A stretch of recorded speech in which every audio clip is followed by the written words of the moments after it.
কাউসার শব্দের অর্থ হচ্ছে ব্যাপক, এর চাহিদা হচ্ছে অনেক বেশি। আল্লাহর পক্ষ থেকে এমন ভাবে সাহায্য এসেছে, শুধু কাউসার বলতেই আমরা বুঝি হাউজে কাউসার না, কাউসার শব্দের অর্থ অনেক। আল্লাহর পক্ষ থেকে যতগুলো সাহায্য এসেছে প্রত্যেকটা সাহায্য হচ্ছে কাউসার। নবীজি সাল্লাল্লাহু আলাইহি ওয়াসাল্লামের দুঃসময় থেকে নিয়ে সুসময় যখন ফিরে আসলেন, এটা হচ্ছে কাউসার। আল্লাহর নবী সাল্লাল্লাহু আলাইহি ওয়াসাল্লাম যখন প্রেসিডেন্ট হলেন, এটা হচ্ছে কাউসার। আল্লাহর নবী সাল্লাল্লাহু আলাইহি ওয়াসাল্লাম যখন নবুয়তি পেলেন, এটা হচ্ছেন কাউসার।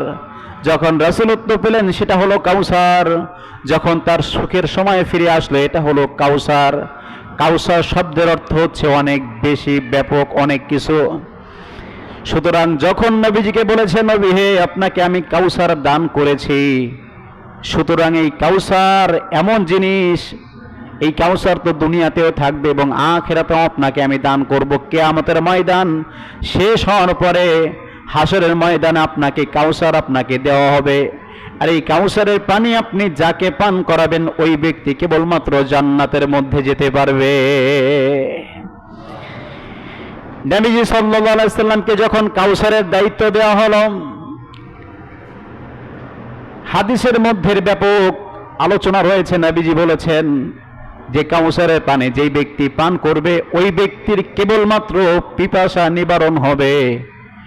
কাউসারের পানি ছাড়া কিয়ামতের ময়দানে কোনো মানুষের পিপাসা নিবারণ হবে না। হাউদে কাউসার এমন একটা জিনিস, যেই কাউসারের পানি হাসরের ময়দানের পরে যখন জান্নাতের মধ্যে নবীজি ঢুকবে, ঠিক তখন আল্লাহর নবীর কাছে এই কাউসার থাকবে। নবীজিকে বলা হয়েছে, নবী হে, যেই ব্যক্তি এই কাউসারের পানি পান করতে পারবে না, ওই ব্যক্তিকে সারা দুনিয়ার পানিও যদি তার কলিজার মধ্যে দেওয়া হয়, তাকে খাওয়ানো হয়, কোনোদিন সেই ব্যক্তির পিপাসা নিবারণ হবে না।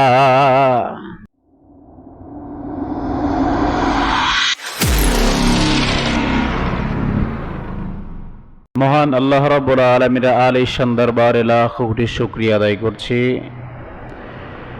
যে আল্লাহ সুবহানাহু ওয়া তাআলা এই অসন্তময় পৃথিবীর অসন্তময় পরিবেশ থেকে মুক্ত করে পাপ পঙ্কিলতায় ভরপুর অন্ধকার আচ্ছন্নের ঘোর আধার থেকে, অমানিসা থেকে, যুলুমাত থেকে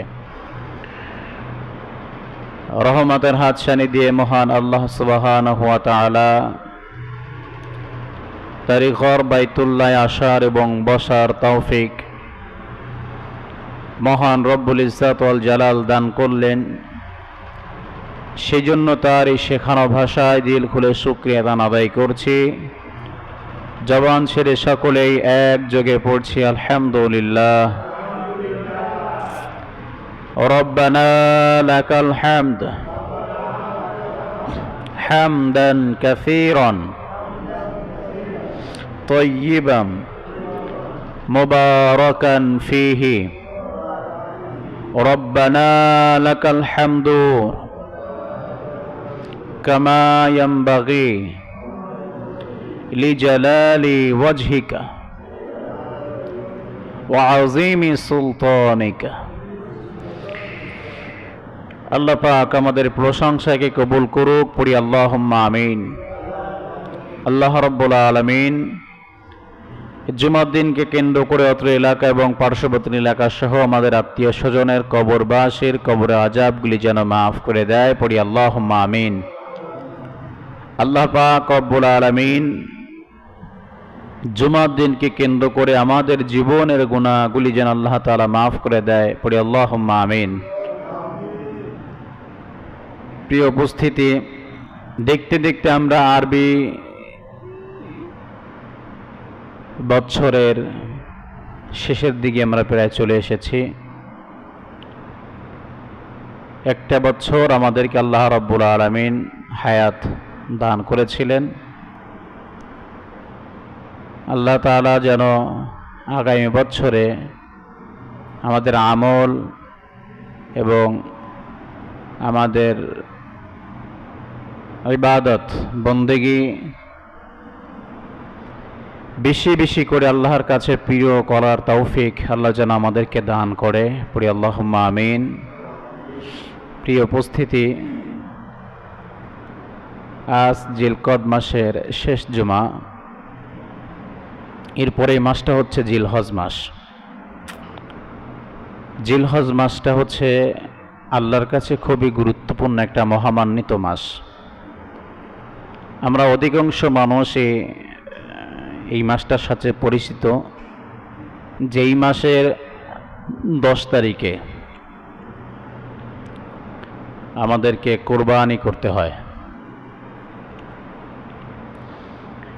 তো আমরা আমাদের মানসিকভাবে এবং আর্থিকভাবে আমরা কোরবানি করার প্রস্তুতি গ্রহণ করব ইনশাআল্লাহ। আল্লাহ আমাদের নিয়াতকে কবুল করে নেন, পড়ি আল্লাহুম্মা আমিন। কোরবানি হচ্ছে আল্লাহ তাআলার হুকুম, এটা সামর্থ্য থাকলে আদায় করতে হয়। আমাদের যাদের আর্থিক সামর্থ্য আছে, আমরা কৃপণতা না করে আমরা চেষ্টা করব যাতে করে আল্লাহর সন্তুষ্টির উদ্দেশ্যে আমরা যেন কোরবানিটা সুন্দরভাবে যেন আমরা আদায় করতে পারি। এ দোয়া আল্লাহর কাছে আমরা করব, আমরা ওইভাবে আমাদের ফিকির চেষ্টা চালিয়ে যাব। আর এক কোরবানি হচ্ছে নিজের ভালো মানুষের আড়ালে, ভালো মানুষের এই রূপ চেহারার আড়ালে যে ভয়ঙ্কর রূপ, অমানসিক রূপ, কলঙ্কিত যে রূপ রয়েছে, রূপটাকে কোরবানি করা। কোরবানি শুধু আপনার পশু জবাহের মধ্য দিয়েই আদায় হয় এমনটা না। কোরবানি হচ্ছে ত্যাগ করা। যে ত্যাগের বিনিময়ে কোরবানি হয়, জিনিসটা আপনার মধ্য দিয়ে ত্যাগ হয়, আপনার মন থেকে ত্যাগ হয়ে যায়, আপনার অর্থ থেকে ত্যাগ হয়ে যায়, এই জিনিসটাকে কোরবানি বলা হয়। আমরা ত্যাগ করার চাইতে ভোগ করাটাই পছন্দ করি বেশি।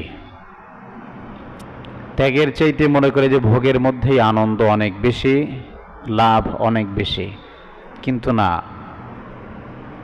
ভোগের চাইতে ত্যাগের মধ্যে অধিক পরিমাণের লাভ রয়েছে। আমরা গত জুমায় সূরাতুল মাউন থেকে আলোচনা করেছিলাম। এই জুমায় আমরা ইনশাআল্লাহ চেষ্টা করব সূরাতুল কাউসার থেকে আলোচনা করার। খুবই ছোট্ট একটা সূরা, সূরাতুল কাউসার। আমরা এখানে সবাই বলতে গেলে এই সূরাটা জানি, ইন্না আ'তাইনাকাল কাউসার। এই সূরাটার সাথে আমরা সবাই পরিচিত। এই সূরাটার মধ্যে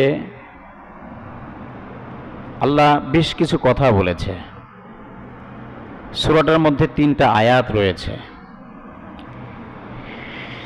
আমরা শুধু নামাজের মধ্য দিয়ে এই সূরাগুলি তেলাওয়াত করি, কিন্তু যদি আমরা একটু এই যে সূরাগুলো আমরা কন্টিনিউ তেলাওয়াত করি নামাজের মধ্য দিয়ে, ঠিক ওই সূরাগুলো যদি আমরা একটু পড়ে বাংলা জানার, অর্থ জানার চেষ্টা করতাম, তাই আমি মনে করতাম যে মনে হয় যে অধিকাংশ মানুষ ইসলাম সম্পর্কে একটু অবগত থাকতো বা জানতো।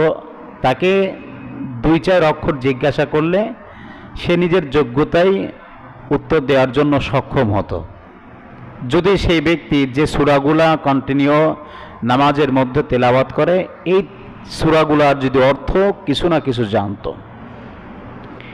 কিন্তু আমরা, আমাদের ব্যর্থতা, আমরা সেই সূরার অর্থগুলো আমরা জানি না, জানার চেষ্টাও আমরা কখনো করি না।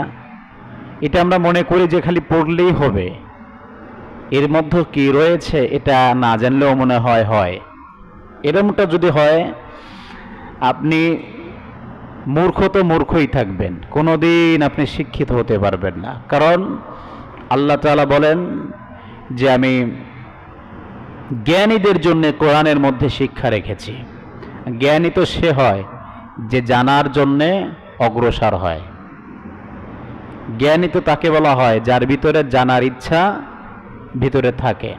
আল্লাহ তাআলা কোরআনুল কারীমের মধ্যে ওয়াকালাল্লাযিনা কাসাসিহিম ফি ইবরাতুল লিউলিল আলবাব, আমি এই কোরআনের মধ্যে জ্ঞানীদের জন্য রয়েছে শিক্ষা, মূর্খ জাহেলরা এ শিক্ষা কোনোদিন তারা খুঁজে পাবে না। কারণ মূর্খ কোনোদিন চেষ্টা করবে না যে কোরআনে কি আছে, জাহেল কোনোদিনই কোরআনের কাছে আসবে না যে কোরআনে কি আছে। কিন্তু জ্ঞানীরা আসবে, এই জ্ঞানীদের জন্য আল্লাহ তাআলা ইবরাতুল লিউলিল আলবাব রেখে দিয়েছেন, শিক্ষা রেখে দিয়েছেন। তা আমরা চেষ্টা করি মুসলমান হয়ে যে আমাদের বিধান, আমরা চেষ্টা করি যে অন্তত, আমি আপনাদেরকে পুরো কোরআনের অর্থ জানার জন্য বলছি না, শুধু যে সূরাগুলো আমরা তেলাওয়াত করি অন্তত ওই সূরাগুলোর অর্থগুলো আমরা একটু জানার চেষ্টা করি। পারা যাবে তো ইনশাআল্লাহ?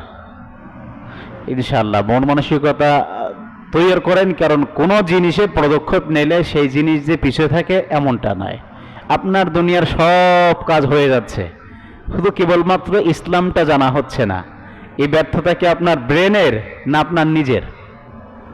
এটা আমার সরাসরি আমার নিজের ব্যর্থতা, আমার ব্রেনের ব্যর্থতা না। আপনি বিঘার পরে বিঘা জমি জমা, কোন জায়গাতে কার শরীক, কিভাবে কি করতে হয়, কোন জায়গায় মামলা মোকদ্দমা কার কাছে যাইতে হয় না যাইতে হয়, এত বড় জিনিস আপনার ভিতরে কাজ করে।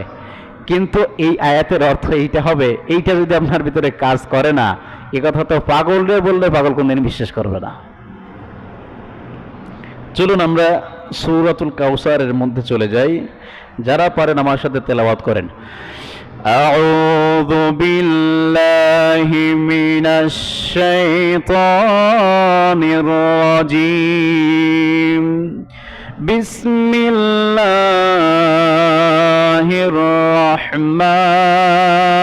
রাহমানির রাহিম। ইন্না আ'তাইনাকাল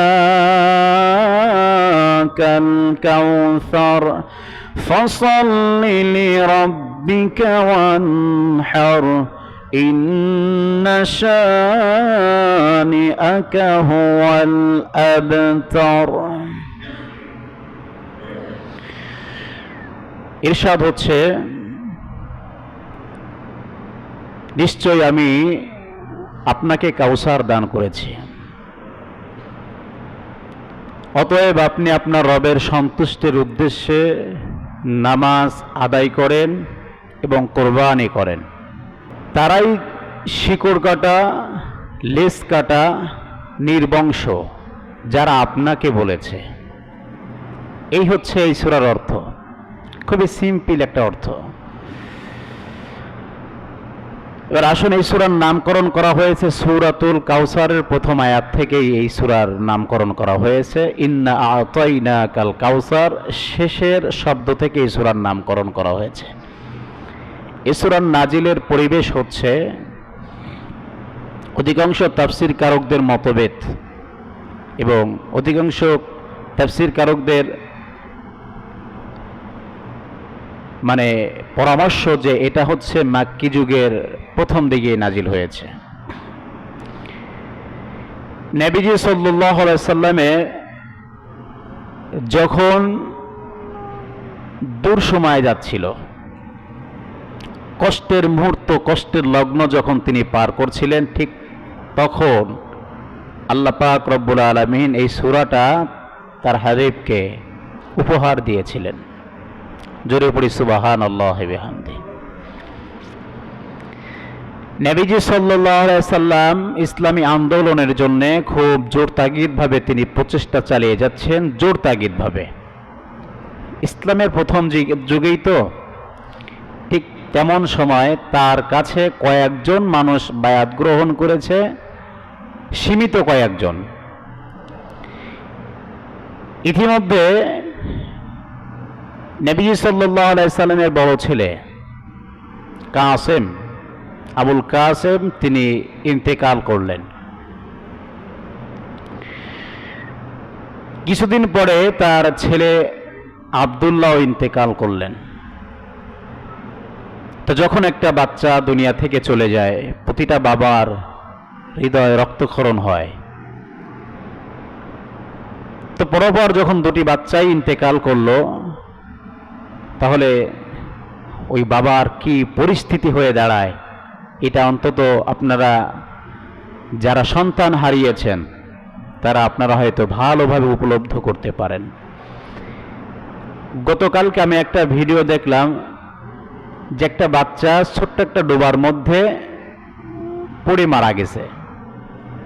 তার আত্মীয় স্বজনরা যখন দেখেছে তখন তাকে ওই ডোবার মধ্য দিয়ে উঠিয়ে খুব রোনাজারি করছে। আমি দেখে আমারও হৃদয়টা খুব কেঁপে উঠেছে। আমার তো একটা বাচ্চা এরকম আছে, যদি আজকে তার বাচ্চার জায়গায় যদি আমার বাচ্চা হতো তাহলে আমার হাল কি অবস্থা হতো।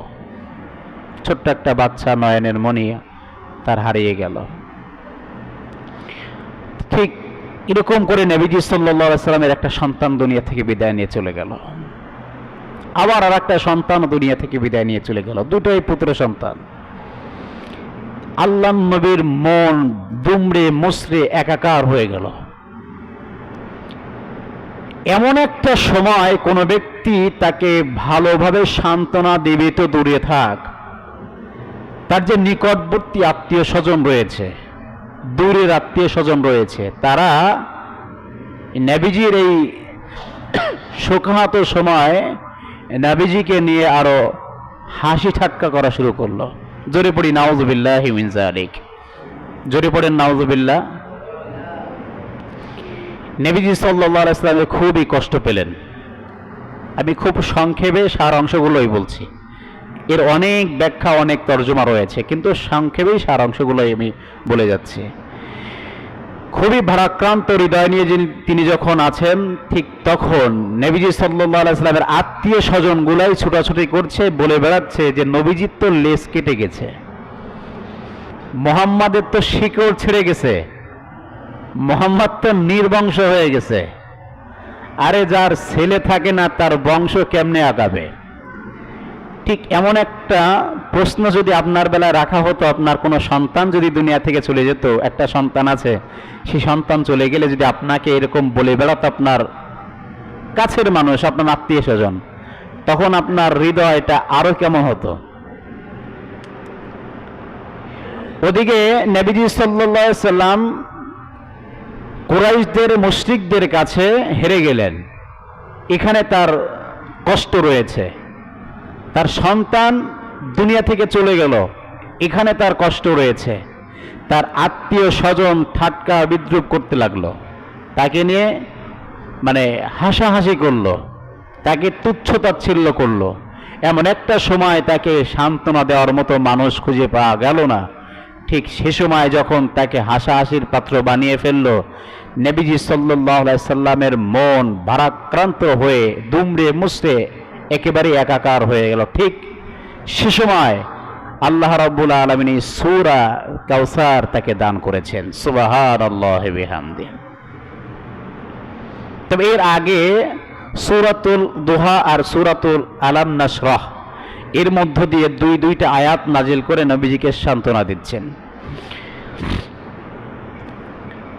আল্লাহ নবী সাল্লাল্লাহু আলাইহি সাল্লামকে বলছেন যে আমি তো আপনাকে সুউচ্চ সম্মানিত করেছি।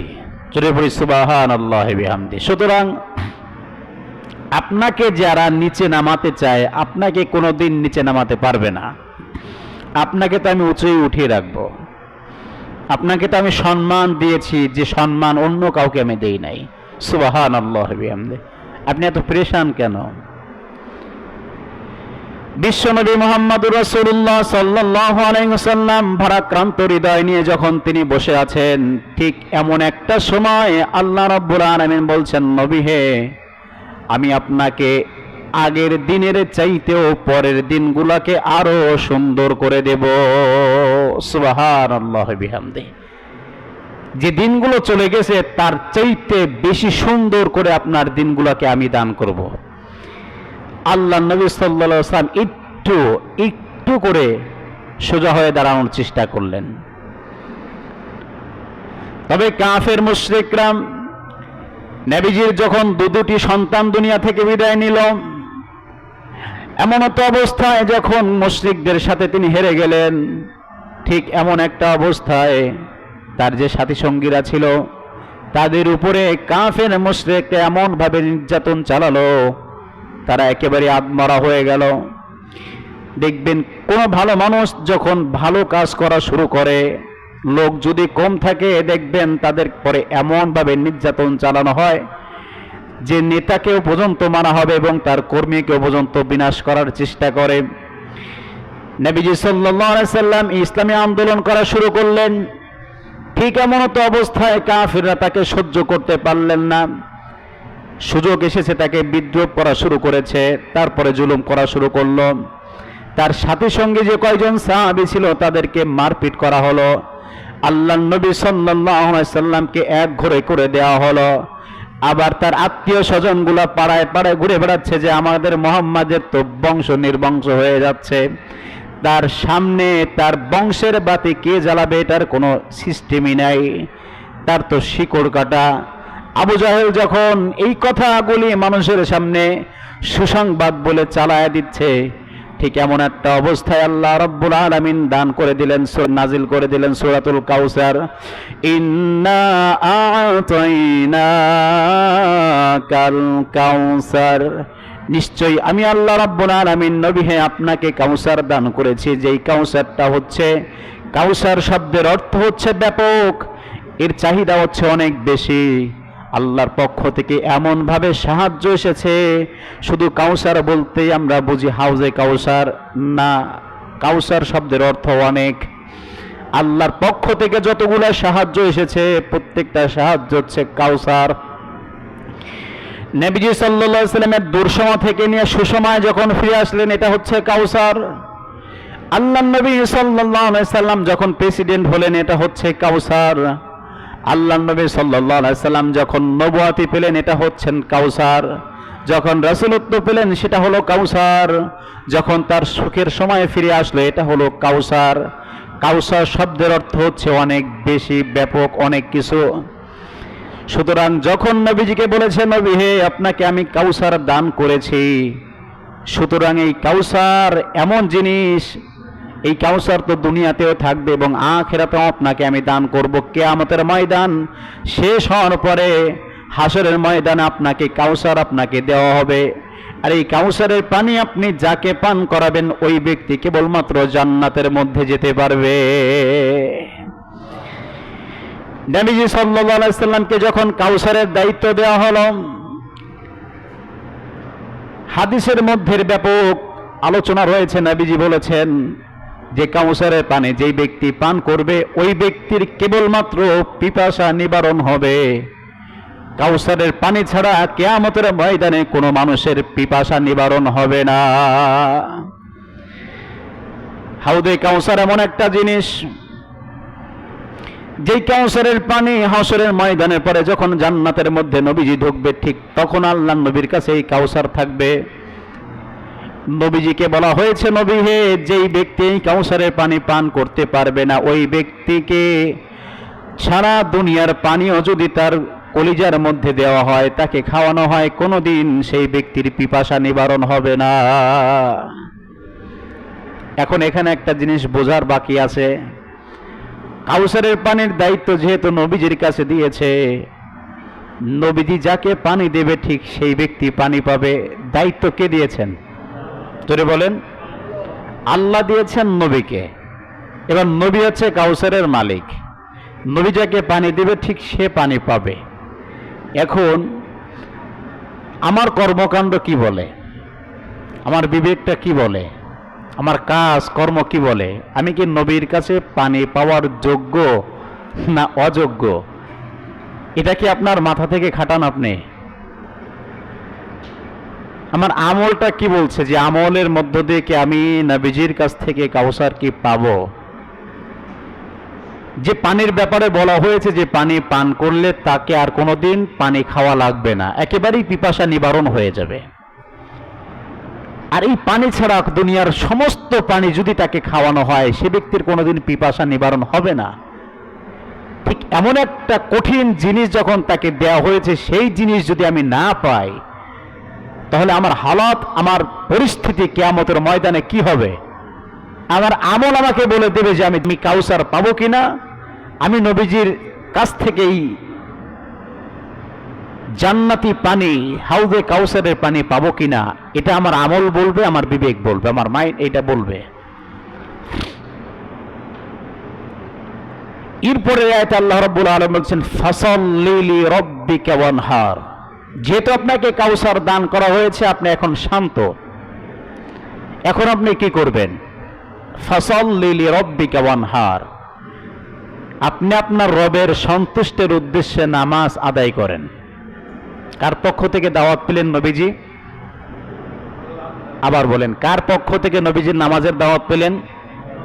জোরে বলেন, আল্লাহর পক্ষ থেকে। আল্লাহ নিজে বলছেন যে কাউসার যেহেতু পেয়েছো তুমি শান্ত হয়েছো, তোমার কষ্ট গ্লানি অনেক কিছু ছিল, কারণ আমি তোমাকে যুদ্ধের ময়দানে নামিয়েছি, তোমাকে ইসলামী আন্দোলন করার জন্য তুমি যখন হেরে গিয়েছো, যখন তোমাকে আমি রাজনীতির ময়দানে নামালাম, এই রাজনীতির ময়দানে যখন তুমি ব্যর্থ হয়েছো, যত তুমি ক্ষতির সম্মুখীন হয়েছো, তোমার কষ্ট তো আমি বুঝি। যেহেতু আমি তোমার কষ্ট বুঝি, সেহেতু আমি তোমাকে উপহার দিচ্ছি যাতে তোমার আর কোনো টেনশন থাকবে না। আর যারা তোমাকে বলেছে শিকড় কাটা লেস কাটা, যারা তোমাকে বলেছে নির্বংশ, ঠিক কাজ কর্মর পরেই নির্ভর করে তার কথা বের হয়। তাদের কাজ, তাদের মন মানসিকতা ঠিক তেমন ছিল বিধায় তাদের মুখ থেকে ঠিক এই কথাটাই বের হয়েছে।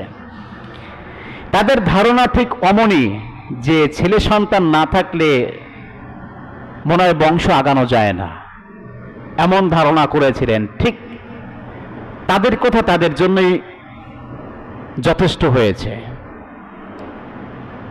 কিন্তু আমি আপনাকে সুউচ্চ মাকাম দান করেছি, আপনার নাম, আপনার ইজ্জত, আপনার তামাদ্দুন দুনিয়ার সমস্ত প্রান্তে প্রান্তে মানুষ শ্রদ্ধার সাথে আপনাকে স্মরণ করবে। আল্লাহু আকবার বলেন। যারা আপনাকে বিদ্রোহ করেছে আপনার বিপক্ষে, ঠিক তারাই লাঞ্ছিত হয়েছে, অপমানিত হয়েছে, তারাই নির্বংশ হয়ে যাচ্ছে।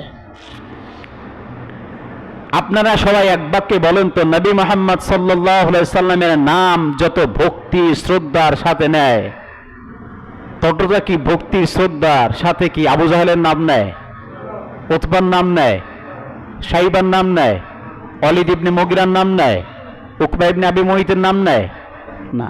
কারণ তাদের মাইন্ড যেমন ছিল ঠিক তাদের পুরস্কার ঠিক তেমন হয়েছে। যে এবার আল্লাহর পক্ষ থেকে যখন নবীজি নামাজের দায়িত্ব দাওয়াত পেলেন, ঠিক নবীজির কাজ হচ্ছে এখন কি? নামাজ আদায় করা। আপনারা বলেন তো যে আমরাও কি নামাজের দাওয়াত পেয়েছি কি পাই নাই? সবাই বললেন না, তার মানে কি সবাই কি পান নাই? আমরা কি নামাজের দাওয়াত পেয়েছি কি পাই নাই? পেয়েছি।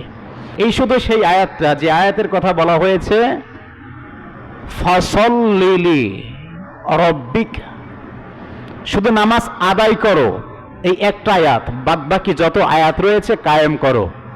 প্রত্যেকটা আয়াতকে কায়েম করার কথা বলেছে, মানে সমস্ত গোষ্ঠী মিলে তোমরা নামাজ আদায় করবা। আর এই একটা আয়াত কেবলমাত্র কোরআনের মধ্যে, যে নামাজ আদায় করো। পার্সোনালি ভাবে নবীজি আপনাকে দাওয়াত দিচ্ছে, আল্লাহ নবীজিকে দাওয়াত দিয়েছে। এই পার্সোনালি ভাবে যেহেতু আমরা দাওয়াত পেয়েছি, আমরা কয়জন মানুষ কন্টিনিউ নামাজ আদায় করতে পারছি? তাহলে এখানে বোঝা যায় যে আমি কাউসার পাবো কিনা। রব্বিকা ওয়ানহার, আপনি আপনার রবের সন্তুষ্টির উদ্দেশ্যে কোরবানি করেন। যেহেতু কোরবানির সামনে, এক্ষেত্রে আমি একটু কথা আপনাদেরকে বলে যাই। অনেকেই কোরবানি করার মানে মন মানসিকতা এমনই, যদি আমাদের এলাকায় নাই, অন্য অন্য এলাকার কথাই নাই বলি, ছেলেকে নতুন বিবাহ দেওয়া হয়েছে, মেয়েকে নতুন বিবাহ দেওয়া হয়েছে। এখন যদি এই বছর যদি একটু কোরবানি না দিতে পারে, তাহলে বিয়ের কাছে তো তেমন মান ইজ্জত টেকলো না। বা যদি একটু বড় গরু যদি না কিনি, তাহলে তো আমার অস্তিত্বই টিকানো দায় হয়ে যায়।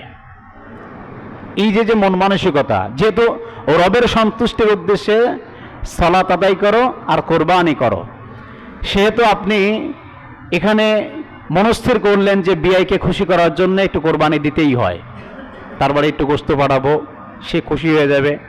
সে মনে করেন যে অন্তত কোনো বেলায় যদি মেয়ে যদি একটু অন্যায় করে বসে, শ্বশুর এই মানে বিয়েই তো আমার বাড়ি গোস্ত পাঠায়, তাহলে এই এই এই বিষয়টা আমি তারে কেমনে বলি, তার মেয়ের অপরাধটা, বা তার সামনে একটু মাথা নেড়ে উঁচু হয়ে থাকলো, এমন আকাঙ্ক্ষা নিয়ে অনেকেই কোরবানি করেন। আবার অনেকেও কোরবানি করেন যে একটু গোস্ত খাওয়ার জন্য, নিজেরও খাওয়া হয়ে গেল, বিলানো হয়ে গেল, কিন্তু তার আর্থিক অবস্থার কারণেই আল্লাহর পক্ষ থেকে কোরবানির হুকুম রয়েছে, এই টেন্ডেন্সি তার মাথার ভিতরে নেই। এভাবে যদি আপনি নিয়াত করেন তাহলে আপনার কোরবানি, আপনি হাজারো গরু জবাই করলে আপনার কোরবানি হবে না, শুধু গোস্ত খাই হবে কিন্তু কোরবানি হবে না। আমরা এই ক্ষেত্রে চেষ্টা করব ইনশাআল্লাহ, কোরবানির ক্ষেত্রে যেহেতু কোরবানি আল্লাহ তাআলা হুকুম করেছে, সামর্থ্য থাকলে আমরা কোরবানি করব, এই কোরবানিটা যেন আল্লাহর সন্তুষ্টির উদ্দেশ্য হয় ইনশাআল্লাহ পড়ি। সম্পদ যদি থাকে, অর্থ অ্যাবিলিটি যদি থাকে, আমরা কোরবানি করব, কৃপণতা করব না। অনেকের সামর্থ্য আছে কোরবানি করার, কিন্তু চিন্তা করে যে যদি কোরবানি দিই তাহলে অনেকে চিন্তা করবেন ওর মনে টাকা পয়সা আছে, ওর মনে হয় ও তো বড় লোক হলো কেমনে, এই নিয়ে আলোচনা সমালোচনা করবেন। থাক, এই যে কোরবানি টোরবানি না দিয়ে টাকা কয়টা আছে সুদি লাগাই দিই। সুদি লাগানোর পাবলিক আছে না আমাকে এলাকায়, এটা এই শ্রেণী আমাকে এলাকায় আছে। যদিও মনে করেন যে কোরবানির মন মানসিকতা অন্যরকম থাকলেও সুদি লাগানোর পার্টি কিন্তু আমাদের এলাকায় অহরহ আমি দেখি, বা দেখি না অত জানি। এই সুদি লাগানোর ক্ষেত্রে আপনি যদি মনে করেন যে কোরবানির টাকা আপনি কোরবানি না দিয়ে মানুষ জেনে গেল, আর কোরবানি দিলে তো টাকা নষ্টই হয়ে গেল, করছে ভালো হয় যে বাবুরহাটে যায় সুন্দর করে, বা ভিআইপি মোড়ে যায় যারাই কোরবানি মানে গরু জবাই দেবে না, তাকে কাছে মানে সুটের বা রানের বা সিনার একটু ভালো মাংস এনে ওই ছেলে মেয়ে বউ বাল বাচ্চারা নিজে একটু 2 দিন খাইলাম, ও তো হয়ে গেল 2-4-5 হাজার টাকার ভিতরে মনে করেন গোস্ত খাওয়া হয়ে গেল। খামাখা কিডাই 20,000 টাকা 25,000 টাকা দিয়ে ভাগে থাকবে, আর কিডা 1 লাখ টাকা দিয়ে একটা গরু কিনে কোরবানি দেবে। দরকার আছে ওই টাকাটা আরো সুদি লাগাই দিই, 2 টাকা ঘরে আসবে না। এমন মন মানসিকতা আমাদের সমাজের ভিতরে অনেক মানুষের রয়েছে। ফিরে আসেন, এই সম্পদ আপনাকে দিয়েছে আল্লাহ, আবার এই সম্পদ আপনার কাছ থেকে ছিনিয়ে নিয়ে যেতে পারে। সুতরাং আল্লাহর সন্তুষ্টির উদ্দেশ্যে আপনার সামর্থ্য অনুযায়ী আপনি কোরবানি করবেন। আল্লাহ আমাদেরকে তৌফিক দান করুক, পড়ি আমিন। তাহলে নামাজ আর কোরবানি আমরা রবের সন্তুষ্টির উদ্দেশ্যে আদায় করব। যেহেতু গত জুমায় আমরা বলেছিলাম ফাওয়াইলুল লিল মুসাল্লিন আমরা যেন না হই, আমরা হব আল্লাহকে রাজি খুশি করার জন্য, আমার ইবাদত থাকবে, আমার আখলাক থাকবে আল্লাহকে রাজি খুশি করার জন্য ইনশাআল্লাহ। পড়ি ইনশাআল্লাহ। ইন্না শানিআকা হুয়াল আবতার, নবীজিকে সান্ত্বনা দিয়ে বলছে যারাই আপনাকে বিদ্রোহ করেছে ঠিক তারাই নির্বংশ হয়েছে, সুতরাং আপনার কোনো টেনশন নাই। এখানে মূল শিক্ষা হচ্ছে কাজের মধ্য দিয়েই সব কিছু থাকে। আপনার কর্ম যেমন হবে ঠিক আপনার নাম মানুষের কাছে দেশ বিদেশে ঠিক এইভাবেই ছড়ায় চলে যাবে।